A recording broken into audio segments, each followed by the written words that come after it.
नमस्ते बच्चों। पिछले वीडियो में हम पढ़ रहे थे समांतर प्लेट संधारित्र की धारिता और गोलीय संधारित्र की धारिता, और आपको कहा गया था कि नेक्स्ट वीडियो में इन संधारित्र की धारिताओं की न्यूमेरिकल प्रॉब्लम सॉल्व करेंगे।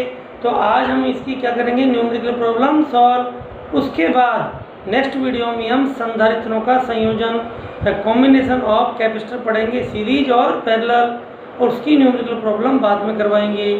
तो आज हम करते हैं सॉल्व पैरेलल प्लेट कैपेसिटर और स्फेरिकल कैपेसिटर की न्यूमेरिकल प्रॉब्लम्स। अब देखिए, एक और प्रॉब्लम है कि एक समांतर प्लेट संधारित्र अर्थात पैरेलल प्लेट कैपेसिटर की प्लेटों का जो एरिया है वो तो A है तथा इनके मध्य दूरी D है। डिस्टेंस कितनी है, D। अब यदि प्लेटों का क्षेत्रफल 2 गुना डबल कर दें और प्लेटों के बीच की दूरी आधी हाफ कर दी जाए तो संधारित्र की धारिता अपने प्रारंभिक मान की तुलना में कितनी हो जाएगी। तो एक सिंपल सा क्वेश्चन है, सॉल्यूशन। आपको क्षेत्रफल जरा कहे तो हम लिखेंगे संधारित्र की धारिता, संधारित्र की प्रारंभिक धारिता क्या होगी, प्रारंभिक धारिता C बराबर epsilon naught A upon D। नई स्थिति में आपका जो एरिया है A डैश क्या है, A का मान इसका क्षेत्रफल क्या कर दिया जाता है, 2 गुना, ये देखो 2 गुना कर दिया तो A डैश हो गया 2A और दूरी आधी तो D डैश, नई दूरी क्या होगी D/2। अतः नई कंडीशन में वो क्या हो जाएगी, C dash equal to epsilon naught A dash by D dash. ये वैल्यू पुट कर दें तो C dash is equal to epsilon naught, A dash की जगह लिखें 2A और D डैश की लिखें D/2, और ये 2 चला जाएगा ऊपर, ये हो जाएगा 4 epsilon naught A upon D, और एप्सिलॉन नॉट A की जगह अपॉन D की जगह लिखें C, तो 4C कितने टाइम्स होगी, आपकी प्रारंभ की 4 टाइम्स हो जाएगी। वो कह रहा है कि प्रारंभिक मान की तुलना में कितनी गुनी होगी, तो नई धारिता प्रारंभिक धारिता की 4 गुनी हो जाएगी। अब एक नेक्स्ट क्वेश्चन लेते हैं। नेक्स्ट क्वेश्चन है बच्चों, एक C कैपेसिटर का संधारित्र को V वोल्ट के पोटेंशियल डिफरेंस की बैटरी से क्या कर दें, कनेक्ट कर दें। बैटरी की वोल्टेज कितनी है, V वोल्ट, और प्लेटों पे चार्ज आ गया ±360 micro coulomb. V1 potential difference है, उसके में कितना हम डिक्रीज कर दें या 120 वोल्ट से कमी करने पर प्लेटों पे जो चार्ज है वो आपका ±120 माइक्रो कूलम है। तब हमको क्या निकालना है, कैपेसिटर की प्लेटों के बीच में पोटेंशियल डिफरेंस V की वैल्यू क्या है। सेकेंड, ये आपका जो कैपेसिटर है उसकी कैपेसिटेंस क्या है, और थर्ड चार्ज का मान निकालो कि यदि हम पोटेंशियल डिफरेंस को 120 वोल्ट से क्या कर दें, बढ़ा दें। तो ये लिखना है। सबसे पहले तो हम देखें इसमें क्या क्या चीज हमें दे रखी है। देखो सॉल्यूशन, आपकी फर्स्ट कंडीशन में जब कैपेसिटेंस कितनी है C, वोल्टेज कितनी है V, तब हम चार्ज मान लें कि Q इज इक्वल टू हमें दे रखा है ±360 micro coulomb is equal to, इसको प्लस माइनस को छोड़ दें हम चाहे, इंटू 10⁻⁻6 कूलम। और Q डैश नई कंडीशन में हमें दे रखा है चार्ज की value ±120 micro coulomb is equal to 120 into 10⁻⁻6 coulomb. और नई कंडीशन में कैपेसिटेंस कितनी है, V dash equal to V कितनी कम कर दें, -120 वोल्ट। ये आपकी नई वोल्टेज है। अब देखो नंबर फर्स्ट हमें क्या निकालना है, V की वैल्यू, तो लिखेंगे since Q is equal to CV, this imply, तो C की जगह C, V की जगह V वोल्टेज, C की जगह C, V की जगह V voltage is equal to Q की जगह लिख दें 360 इंटू 10⁻⁻6, इक्वेशन नंबर 1। ये आपका फर्स्ट कंडीशन, जब वोल्टेज कितना है, पोटेंशियल डिफरेंस V है, कैपेसिटेंस C है तो Q is equal to CV। एवं सेकंड कंडीशन में Q dash is equal to C और V डैश। तो ये हो गया इंप्लाइड C। V डैश की वैल्यू कितनी है? V minus 120 is equal to, बोलो, इज इक्वल टू दे रखा है 120 इंटू 10 की पावर माइनस 6। ये हो गया, ये इक्वेशन 2।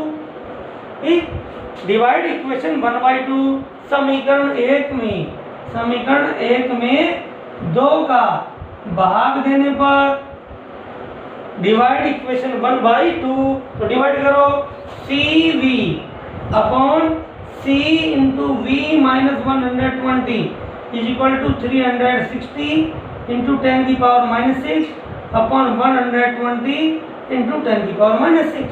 देखो C से C कैंसिल, 10 की पावर 6 से 10 की पावर 6 कैंसिल, और ये 3 टाइम्स C कट गया, तो V अपॉन V minus 120 is equal to हो गया 3। इसको इस साइड ले जाएं तो V is equal to 3V minus, इसको करें तो 360, ये हो जाएगा।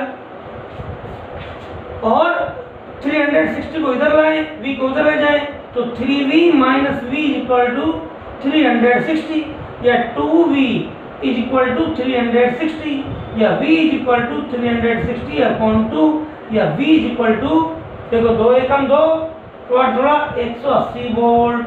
तो कितना आ गया आपका? 180 वोल्ट आपका ये विभवांतर आ जाएगा। तो ये तो आपका फर्स्ट आंसर हो गया। अब आगे चलते हैं। अब देखो बच्चों, अपना ए पार्ट, ये पहला पार्ट हो गया था, ये आपका इसका फर्स्ट पार्ट था। उसमें हमने क्या विभवांतर V का मान कितना आ गया? 180 वोल्ट। अब सेकंड पूछा है संधारित्र की धारिता। अब आपको C का मान निकालना है, तो C के मान के लिए या तो समीकरण 1 में या समीकरण 2 में V का मान रख दें। तो क्या लिख दें? समीकरण 1 में V का मान रखने पर, समीकरण 1 में V का मान रख दें। V कितना है? 180, तो C गुणा 180 इज इक्वल टू 360 और गुणा में 10 की घात माइनस 6, तो C इज इक्वल टू हो गया 360 गुणा 10 की घात माइनस 6 बटा 180। ये आपका 2 टाइम्स कट गया, कितना हो गया? C is equal to 2 into 10 की पावर माइनस 6 फेराड, या C is equal to 2 micro farad. तो ये आपकी C की वैल्यू आ गई। अब थर्ड स्टेप पार्ट क्या कर रहा है कि आवेश का मान ज्ञात कीजिए जबकि आरोपित विभवांतर को 120 वोल्ट से बढ़ा दिया जाए। अब ये नेक्स्ट आपका हो गया। देखो, तो देखो बच्चों, क्या निकालना है? आवेश। तो लिखेंगे सेम में Q डबल डैश, नई स्थिति है। आवेश क्या होगा? विभवांतर को 120 वोल्ट बढ़ा रहे हैं, तो विभवांतर V प्लस 120, ये तो विभवांतर हो गया। और धारिता कितनी होगी? वही C, इसको C लिख दें। Q बराबर CV होता है। ठीक, सेकंड कंडीशन में हमने Q डैश माना था, अब माना आवेश को क्या मान लें? Q डबल डैश, ये धारिता, ये विभवांतर। ठीक, तो Q double dash is equal to C की वैल्यू यही 2 इंटू 10 की पावर माइनस 6, V की वैल्यू यही 180 प्लस 120, ये कितना हो गया? ये हो गया 300। तो ये हो गया Q double dash is equal to 300 into 2 into 10 की पावर माइनस 6, ये हो गया Q double dash is equal to, ये हो गया 600 इंटू 10 की पावर माइनस 6 कूलम, या 600 माइक्रो कूलम। तो ये आपका थर्ड आंसर हो जाएगा। तो ये चार्ज की वैल्यू आ गई। देखिए बच्चों, नेक्स्ट क्वेश्चन है, एक समांतर प्लेट संधारित्र जिसकी प्लेट का क्षेत्रफल, ये तो आपका एरिया 2 इंटू 10 की पावर माइनस 2 मीटर है। सॉल्यूशन नोट करें, A is equal to 2 into 10 की पावर माइनस 2 मीटर। ये मध्य दूरी, ये डिस्टेंस है। D is equal to 0.01 metre की प्लेटों के मध्य 6 mm मोटाई की। T इज इक्वल टू, जो प्लेट रखी हुई है 6 mm is equal to 6 into 10 की पावर माइनस 3 मीटर, ये रखिए। इसको भी हम इस तरह लिख सकते हैं, इसको 10 इंटू 10 की पावर माइनस 3 मीटर लिख सकते हैं। उसी रूप में लिखे तो इस माइनस 3 की पावर में आगे जब पड़ जाएगा। मोटाई की एक एबोनाइट की प्लेट, परावैद्युता, डाइलेक्ट्रिक कांस्टेंट कितना है 3, तो संधारित्र की धारिता निकालो, हमको C निकाला है। तो हमने फॉर्मूला पढ़ा है कि यदि समांतर प्लेट संधारित्र की प्लेटों के मध्य T मोटाई और एप्सिलॉन R परावैद्युतांक वाली प्लेट रखी हो तो धारिता C क्या होती है, C = epsilon naught A upon D minus T plus T upon epsilon R। इसको हम ऐसे भी लिख सकते हैं, C = epsilon naught A upon D और यहाँ T कॉमन ले लें तो 1 - 1 अपॉन एप्सिलॉन R ये हो जाएगा।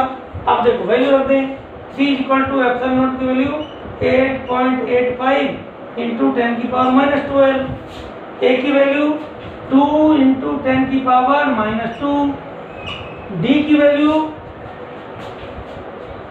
वैल्यू आप लिख सकते हो 10 गुणा 10 की घात माइनस 3 माइनस T की वैल्यू 6 गुणा 10 की घात माइनस 3, और ये क्या हो गया 1 - 1/3।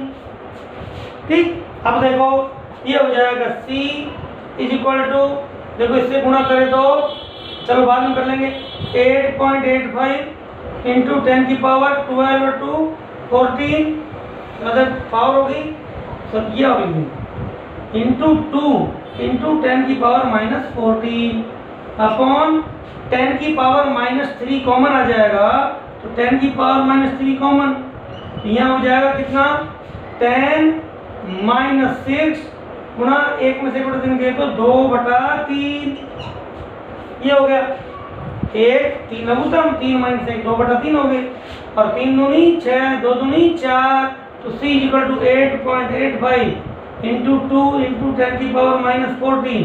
चलो इस 3 को ऊपर ले जाएं तो ये हो गया 11, ये 3 हट गया, और नीचे 2 दूनी 4 10 में से 4 गए तो बच गए 6। ठीक, और इसको ये 2 दिया 6 3 से डिवाइड कर लो, C = 3 दूनी 6 बच गया 2, 3 आम 27 बच गया 1, 3 पंजो 15 गुणा 10 की घात माइनस 11 फेराड। ये आपका आंसर आ जाएगा इसमें। देखो बच्चों नेक्स्ट क्वेश्चन है, एक समांतर प्लेट संधारित्र की धारिता C है, एक पैरेलल प्लेट कैपेसिटर है, उसकी कैपेसिटेंस है C, इसकी प्लेटों के मध्य में डिस्टेंस कितनी है D, प्लेटों के मध्य में 3D/4 अर्थात जो T होती है थिकनेस मोटाई वो 3D/4 दे रखी है। एप्सिलॉन R डाइलेक्ट्रिक कांस्टेंट वाला पदार्थ भरा जाए तो संधारित्र की नई धारिता क्या होगी। तो देखो संधारित्र की या कैपेसिटेंस की इनिशियल कैपेसिटेंस या प्रारंभिक धारिता C = epsilon naught A upon D, हमें T = दे रखा है 3D/4 एवं नई धारिता C = हो जाएगा epsilon naught A upon D minus T plus T upon epsilon R। हम फॉर्मूला रख दें, अब फॉर्मूले मान रखो कि C' हो गया तो C' = epsilon naught A upon D, और T की जगह कितना रखें 3D/4 plus 3D/4 epsilon R।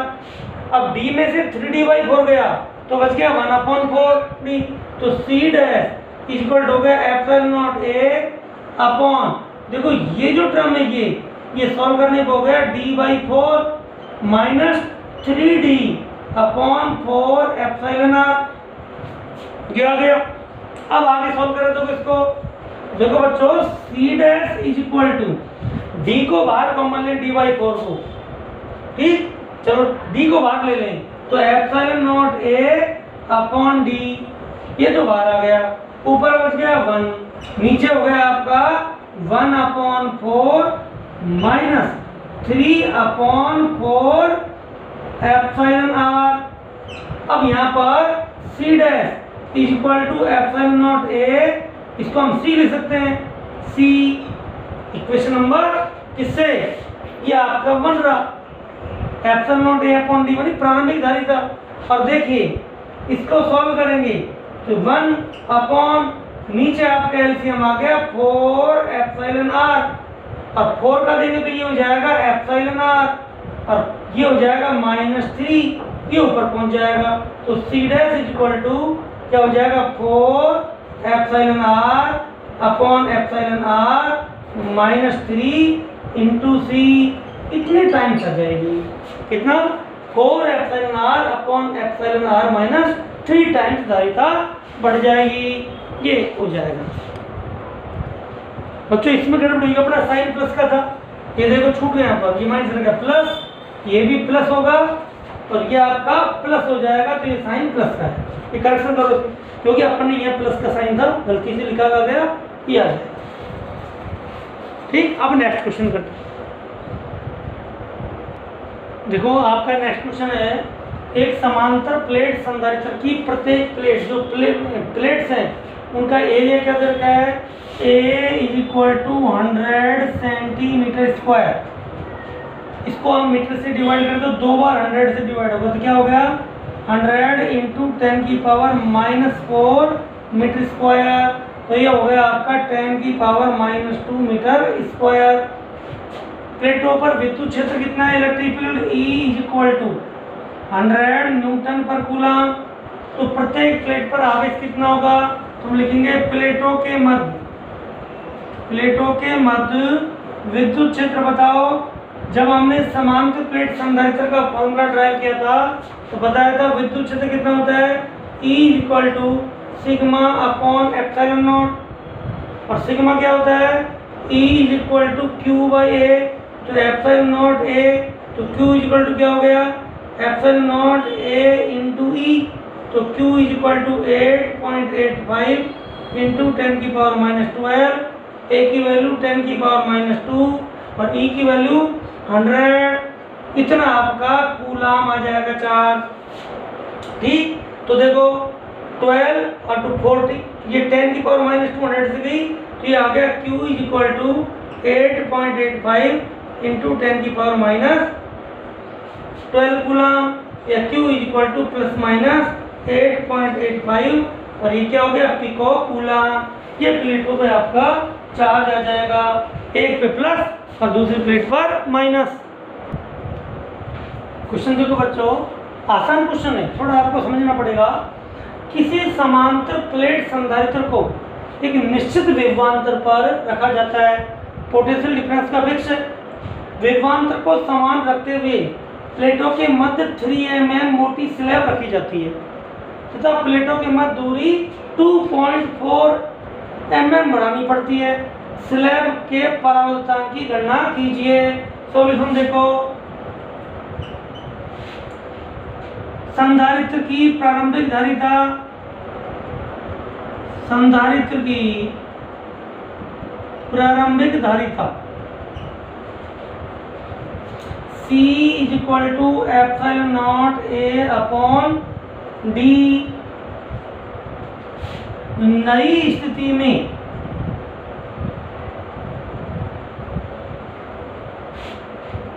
T मोटाई की स्लैब रखने पर प्लेटों के मध्य दूरी D डैश करने पर धारिता वही रहती है, क्योंकि वो कह रहा है कि देखो आप प्लेटों के मध्य दूरी बढ़ानी पड़ेगी। हम संधारित्र की धारिता कैपेसिटेंस की जो कैपेसिटर की कैपेसिटेंस है वो चेंज नहीं होनी चाहिए, और माध्यम भी रखें। वो कह रहा है चेंज नहीं होगी यदि आप प्लेटों के मध्य दूरी बढ़ा दो। तो हमने प्लेटों के मध्य दूरी क्या कर दी, डी डैश इक्वल होगी डी प्लस 2.4 mm ये। ठीक, तो कैपेसिटेंस वही रहेगी क्या, सी। कब, epsilon naught A upon distance कितनी है डी डैश, और चूंकि माध्यम रखा है तो minus T plus T upon epsilon R, ये आपका इक्वेशन नंबर 2।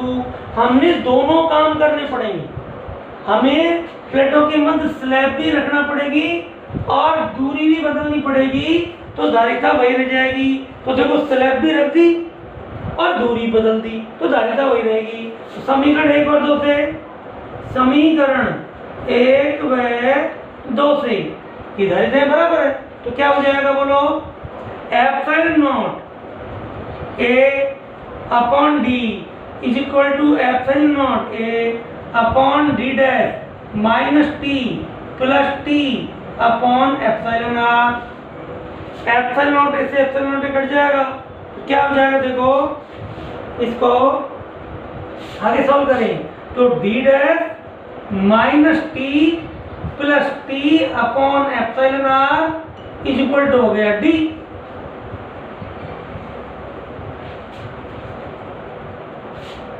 अब आप देखो ये आपका डी को इधर ले आए तो ये हो जाएगा, इधर देखो, इधर सॉल्व करते हैं और देखो बच्चों डी को इधर ले जाओ तो D dash minus D is equal to, इसको इधर लाएं तो हो जाएगा T minus T upon epsilon are.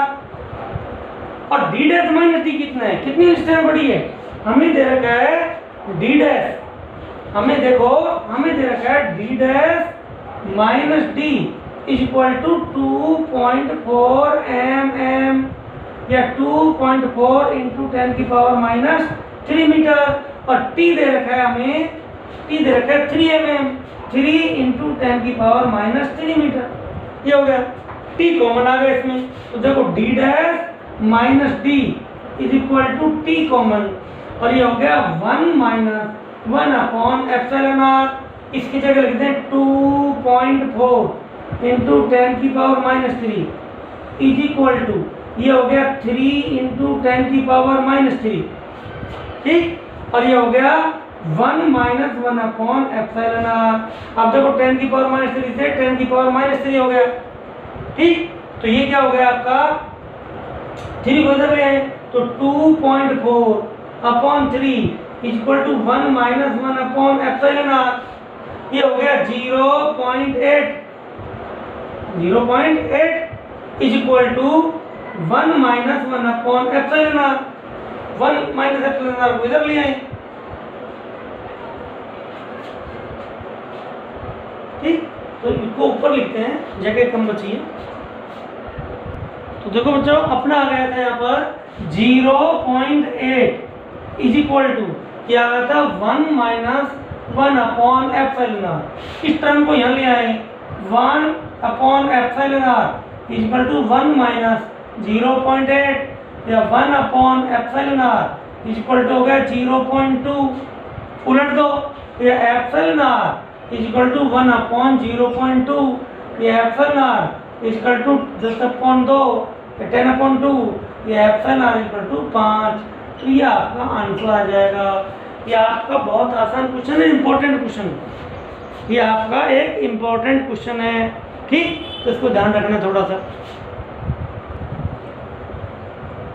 देखो बच्चों नेक्स्ट क्वेश्चन है आपका, एक गोलीय संधारित्र के बाहरी एवं भीतरी गोलों की त्रिज्याएं अर्थात आउटर स्फीयर और इनर स्फीयर की रेडियस क्या है, 2 मीटर और 1 मीटर। डाइलेक्ट्रिक कांस्टेंट कितना है, एप्सिलॉन आर इक्वल टू 8, ठीक। का आपका सब्सटेंस बड़ा है, डाइलेक्ट्रिक मटेरियल भरा है इनके बीच, तो संधारित्र की धारिता ज्ञात करो। तो देखो सॉल्यूशन क्या होगा, गोलीय संधारित्र की धारिता माध्यम में क्या होगा 4 pi epsilon naught epsilon R. और क्या था बताओ, याद करो R1 R2 upon R2 minus R1। देखिए यही है ना फॉर्मूला, याद करो फॉर्मूले को।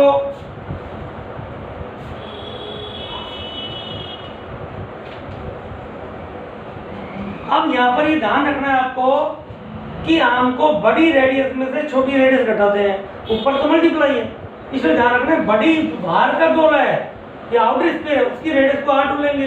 तो R2 कितना है, R2 है 2 मीटर और R1 कितना है 1 मीटर और एप्सिलॉन आर कितना है 8। तो याद रखो 4 पाई एप्सिलॉन आर, चूंकि 1/4 pi epsilon R is equal to K into 10 की पावर 9 इंटू 10 की पावर 9 होता है, इसलिए 4 पाई एप्सिलॉन आर की वैल्यू 1/9 इंटू 10 की पावर 9 लिख दिया करो, ताकि आपका क्वेश्चन आसानी से सॉल्व हो जाए।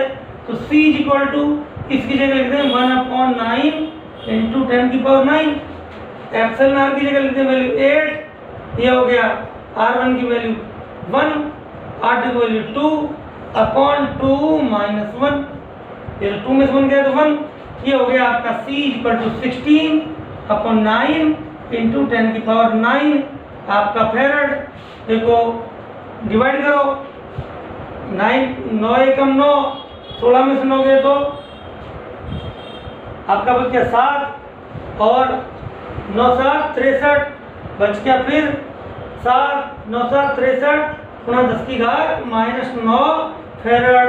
ये आपकी इसकी धारिता अप्रोक्सीमेट कितनी आ जाएगी आपकी, लगभग। इसको और अगर एक पॉइंट साथ साथ चलता रहेगा, इसको आप चाहे तो इसको ये भी लिख सकते हैं 1.78 तो 10 की घात -9 फेरड। तो इस तरह से आपके क्वेश्चंस हो गए।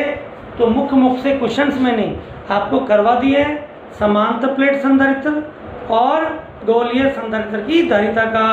अब कल हम पढ़ेंगे संधारित्रों का संयोजन, श्रेणीक्रम संयोजन और समांतर क्रम संयोजन। थैंक यू बच्चों।